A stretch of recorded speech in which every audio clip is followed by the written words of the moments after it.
Hey there, and welcome to another episode of the Brandywine Angler. I'm Manly Parks. So the last few days, I've been sneaking out in the evenings, twice in the last 3 days, snuck out in the evening to go to my local creek. It is tiny and doesn't really hold any significant size fish, but it's like 4 minutes from my house, and it is a lot of fun to fish. Has a variety of species in it. You got to fish super ultralight tackle for them, and it's got some challenge to it because of that. They're a little bit particular about what they're going to hit, although what they do hit is not especially surprising. Color seems to matter a lot, and for whatever reason, some stuff you think they would be interested in, they don't touch, and other things they hit. So in any event, I went out tonight, and you're about to see some video clips from it. Unfortunately, I didn't have my GoPro either time, but I did have a really nice evening 2 nights ago. I had 6 holdover trout, which is a limit +1. I had a largemouth bass, I had a bunch of red breasts, I had a couple little bluegills, I had some fall fish, and a rock bass, several rock bass. So that was 6 species, 35 fish, I think, in, like an hour and a half or 2 hours in the evening. You're getting a hit on pretty much every cast once you find out the right lure. And it's a ton of fun, even though they're tiny little fish.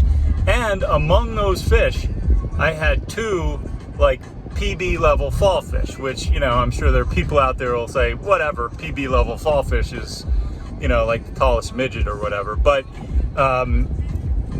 they were a lot of fun. I mean, they're 14, 15-inch fall fish or whatever, 13, 14-inch, whatever they were. I didn't really measure them, but they were definitely among the biggest fall fish I've ever caught. And I caught 2 of them in one trip.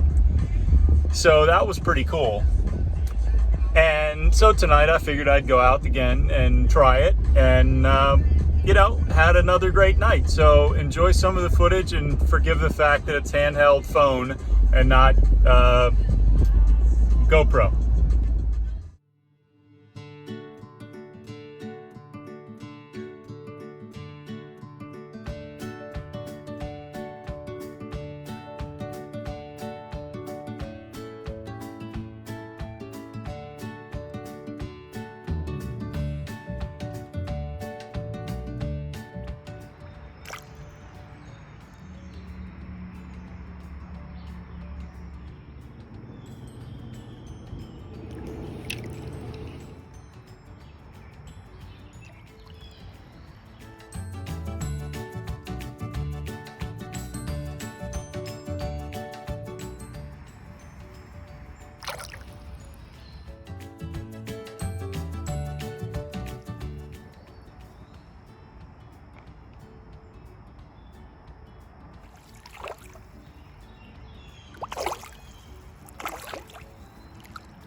Okay, so how am I catching these fish?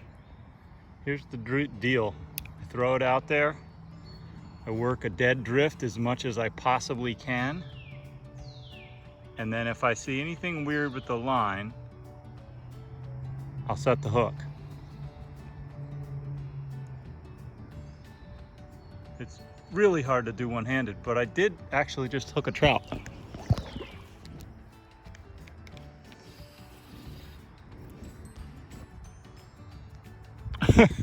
I can't fight the fish and hold the camera.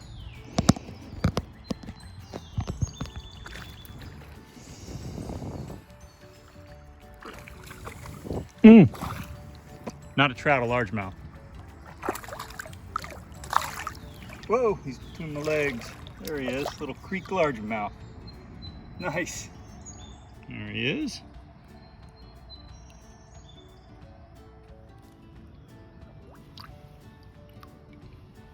Oh, he goes. So I've landed a bunch of fish in this spot. And if you are curious why, I think the reason is, number one, you'll see that's the outside bend. The outside bend of a creek is invariably the deep corner. I'm over here on the shallow side, which you can see by the color of the water. It's obviously much lighter. As you go to the other side, it's darker. So these fish are in the outside bend. It's also the bend with some current. You can see over there in that obstruction, some current running through it.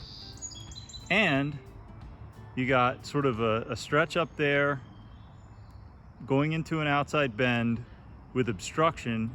And if you can kind of see through the glare, I can see it better probably off camera, there's some rocks on the bottom over there, and otherwise the area has some mud bottom. So there's a little rock shelf. You can sort of see it right out there, that dark bit. And that rock shelf, I think, is part of what's holding these fish. And then of course there's a juicy obstruction behind. It's just a good looking spot, and not surprisingly, it holds fish.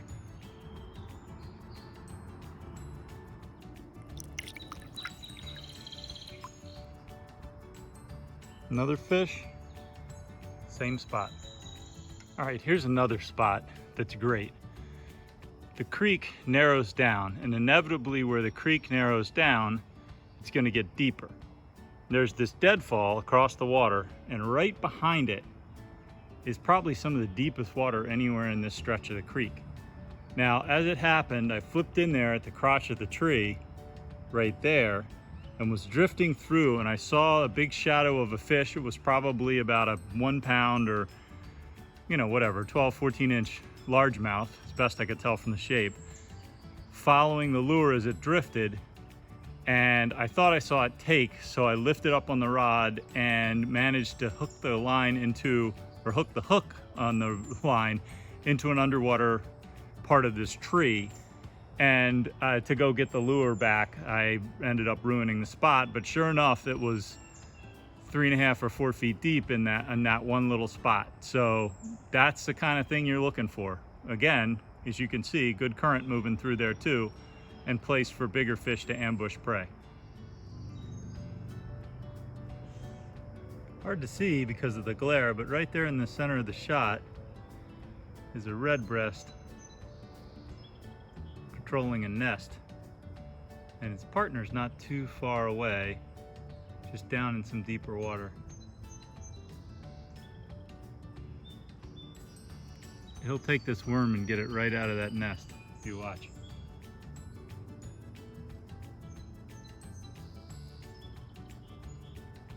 Here he comes. There he's looking at it. You gonna grab it, buddy? He's gotten it. He was not trying to eat it, he was just trying to get rid of it. So that was a super fun evening of fishing. A little local creek, tiny fish. You know what, if that's not your thing, I get it. But they're pretty fun. And there's a challenge there, you know, you're in tiny water, you gotta be pretty quiet. You know, the deepest part of the creek is like 2.5 feet deep. You're standing in ankle deep water. There's something to be said for having to catch a fish under those circumstances, even if the fish is not that big. But we got a nice variety of species. Got 2 bonus trouts, holdover trout, still around on June 30th. Pretty amazing. And I had 6 the other night, so that's 8 trout in, you know, the last 3 days. All, you know, in late June in southeastern Pennsylvania. Pretty surprising. But I think you can learn a lot about fishing, even if you're fishing for little fish on small bodies of water, because the patterns that present themselves in these small bodies of water also present themselves on bigger creeks and rivers. So if you can figure out where the fish hold and you can catch them in these types of scenarios, then you'll be in a position to know what you're doing when you go to bigger water. In some sense, obviously, there's a different skill set involved in bigger water too, but you'll have some idea of how to read the creek, how to read the water, and understand what's going on underneath that water where you can't see it. And you also learn a ton about handling your gear. You learn a ton about how to set the hook, about how to figure out what's a hit and what's not a hit. Those are all incredibly important skill sets. And if all you've got near you is a little creek, don't overlook it. Don't overlook it. There's a ton of fun that can be had in these little creeks. And by the way, when you do every once in a while catch like a 14-inch fish, it feels like a trophy. Especially, by the way, if you use the right gear. I mean, this is a tiny, tiny little ultralight spinning setup, super ultralight rod that I have here. It's St. Croix Trout Series. It's perfect for these little creeks because it's not too big.